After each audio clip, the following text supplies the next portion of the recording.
Our next speaker is Jamie Whyte, who is the IEA's editorial director. Jamie is a philosopher by training, which normally means that, you get really complicated questions in response to any question that you ask them. But actually, he's unusual amongst his academic peers, I think it's fair to say, in being able to communicate quite complicated philosophical arguments and analysis in very straightforward and clear language that the layperson can understand. And in that connection, he's written quite a few essays and articles over the years, some of which we have published at the IEA, which bring the kind of philosophical bent to bear upon public issues. He's from the land down under. He's from New Zealand originally, and he was in the UK for quite a while before returning to New Zealand to head up the Libertarian Party there. We're very glad to say that we've now got him to come back to work with us at the IEA as editorial director. Now, you've just heard about one major public policy failing, which is housing. We're now going to hear about another area of failing on both sides, actually, which is education. And so Jamie's going to talk to us about that now. So, over to you.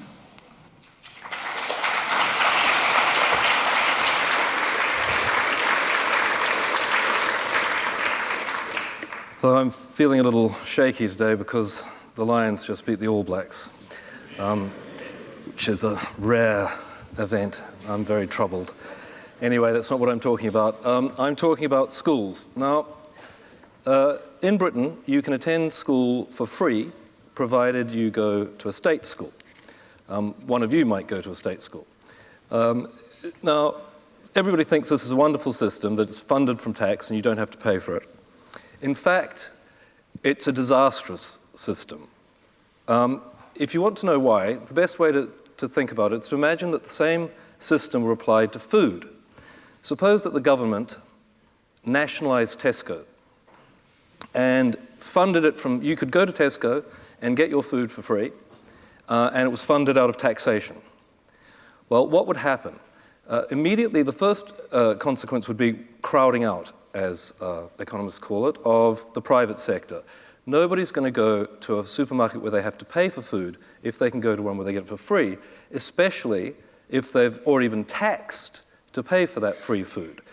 So what you would find is that the only private food shops would be ones selling very expensive food, high-end kind of food that's not available in the state supermarkets. It'd be selling that kind of food to the wealthy.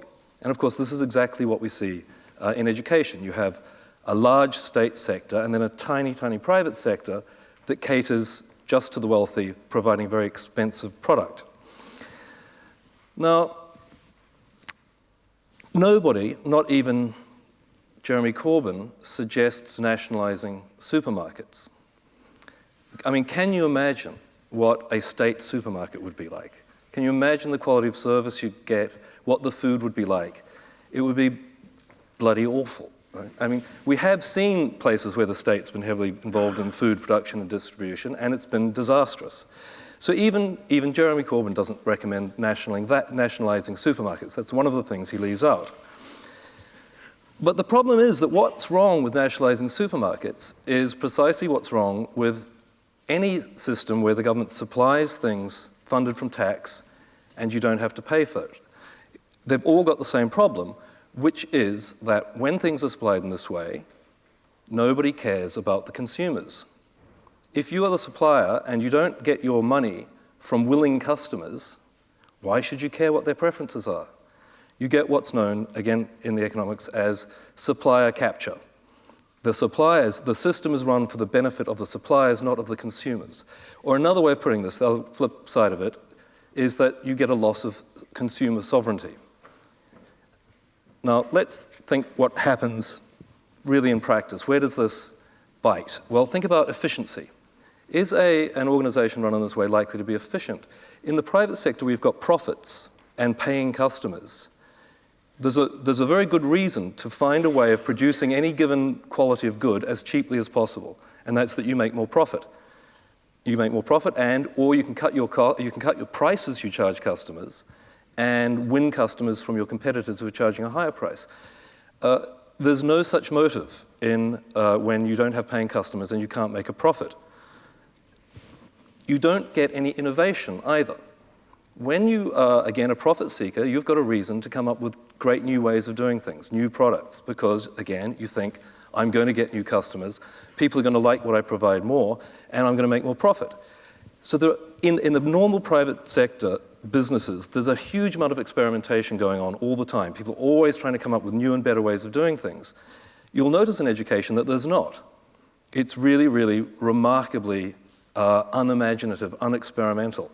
The experiments also, when they do happen, are system-wide because they're decided not by competing firms, but by the government. The government will say, well, we've got a new way we want teaching to work like this now. We want it, then everybody does it the same way, and if it's not a good idea, you don't find out for a long time, and you don't get a quick adjustment. So it's a terrible system for innovation, and that's why you see so little variety. But the main problem really is that when you're not a paying customer, when the suppliers get their money from taxpayers who've got no choice in the matter, they provide not what you want, but what they want you to want, or what they want you to have. And in education, this is particularly dangerous because it allows politicians to impose an ideological agenda on the population through the schools. The temptation is just irresistible. In New Zealand, since it's come up, the curriculum, the school's curriculum, which is reasonably open-ended, allows a certain amount of flexibility, nevertheless requires schools to instill in the students a sense, an appreciation of the issues around sustainability and social justice and equality. I mean, this was, by the way, which political party do you think invented this curriculum? Well, it was the Labour Party, you won't be surprised to hear. They might as well have just said, you must instill in your students a moral sensibility that will incline them to voting Labour. Now, if the system's so bad, why do we have it? The standard answer is that it's for the poor. If the state didn't provide schools that you could attend for free, the children of poor people wouldn't be able to go to school. Now, you should be able to tell that there's something funny about this argument when you notice that the worst educations always go to the poorest people. The poor in the United States, in Britain, in New Zealand, they get the worst educational deal. Why would that be? Well, it really stands to reason when you think about it. There aren't many poor people. I know people exaggerate the numbers. I mean, the poor, almost by definition, are a small portion of the population. Most people are middling. And so the kind of education that the state's going to supply is one that suits the middle. It's not very unlikely that they're going to tailor their educational offering to a poor minority. But more obviously, you can't really get pricing out of, and you can try to get rid of markets, you can try to get rid of pricing, but it almost never works. And in education, it happens through house prices. So when a state school, for whatever reason, becomes unusually good compared to the others, parents want to move into the area where that school is. That bids up the value of the houses in that area, and soon you've only got wealthy people living in that area and going to the good school. So in that way, you still have prices, even in the state sector. It's just that they happen through house prices instead of through fees. Now, this is a wicked system, actually, because it gives the people who live in that area and go to the good school an interest in depriving the people who live outside of the area of an equally good education. They'll do everything they can politically through NIMBYism and so on to prevent, for example, the good school in their area from starting a branch just outside it. Why? Because if it does, then the value of their house falls. So they don't want other people to get an equally good education as they're getting from where they live, because it destroys the value of their house. It's a terrible, terrible pricing system. It's really a bit like when you think about supermarkets. The same thing would happen if you had state supermarkets. People would have to queue for their ration. You might be worried that the good stuff is going to run out by the time you get to the end of the queue, and rich people will pay poorer people in the queue to queue jump. That's what would happen in a queuing system. That does happen in queuing systems. This house price system is just an example of the same thing going on. But here's the really serious reason why this is not at all for the benefit of the poor, this system. And I'm going to ask you to imagine that somebody came to see why. I'm going to ask you to imagine that somebody came to your door. They knock on the door, and you open the door, and they present you with a laptop computer. They say, here's your new laptop computer. And you say, that's nice. Yes, you're entitled to a laptop computer. Everybody's entitled to a laptop computer. And then you say, well, how am I do I have to pay? You say, no, you don't have to pay because I've already extracted £1,000 out of your bank account. Well, would you be happy about this? Well, no, obviously not, because if you'd wanted to buy a laptop computer, you already had the £1,000 there. You could have used it for that purpose. All that's happened is that you've been forced to use it for that purpose. Right? You might have wanted to buy a suit, you might have wanted to go on holiday, but no, you've been forced to buy a laptop computer. Now, suppose you don't have any money in your bank account. The guy knocks on the door, he presents you with a laptop computer, and you say, how am I going to pay for this? And he says, well, don't worry about it. Everybody's entitled to a laptop computer. I've taken £1,000 out of your neighbor's bank account. Well, now you're happy, maybe. Maybe the guy owes you money, so you don't care that he's been abused so that you can have a laptop computer. Still, why are you really that happy? Why wouldn't you have preferred the £1,000? If he'd given you not the laptop computer, but the £1,000, you could have used it to buy a laptop computer if that's what you wanted, but you didn't have to. You could have gone on a holiday or bought a suit. So you're not the beneficiary, even in the case when the money comes out of your neighbor's bank account. The beneficiary, clearly, is the producer of laptop computers, because he's on the receiving end of an extortion racket. People are being forced to buy his product.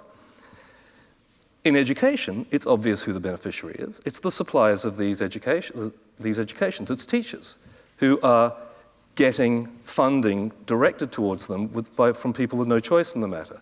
There's been a massive expansion of education all around the world on the back of these kinds of systems. In fact, they're so determined to force you to take their product that not only do they make it free and tax you to pay for it, they actually make it legally compulsory. You have to go to school until you're, in Britain it's 18, right? It's outrageous. So it's clear that it's a racket for the education providers. Now, if you are worried about the poor, a lot of people say, well, what we should do so that we have competition in the system and we have all the virtues of the market is we should have vouchers. This is a common idea. I mean, most of you are probably familiar with it. The idea here is that you would have only private schools. The state would not provide the schools, but it would provide a voucher with which you could go and pay for a private school education. It's not literally a piece of paper, because if you had it as a piece of paper, it could be converted to cash very easily. You could sell it to other people. It's a payment directly from the government to the school that you elect to go to. There also has to be a rule that the school can't give you a cash back, because then I'd start up a school. I'd say, bring your voucher, I get £10,000 from the government, and I'll give you £9,000 back, and not much education. So that the system has to be quite regulated. Now, but it has some virtues, right? Because you get some consumer choice. You get a kind of market power back. But it's not a very good system, for the simple reason that given that it's a voucher for education, it's not cash, it's an education voucher, the state has to decide what counts as an education. This is redeemable only at a school. Well, what's a school? Is a Muslim school that just teaches you how to recite the Quran, is that a school? Is a school that teaches creationism a school? Is a school that only admits boys a school? It's a school, but can you redeem the voucher there? You see what's going to happen here. The whole politicization of education is going to re-enter the system through the vouchers.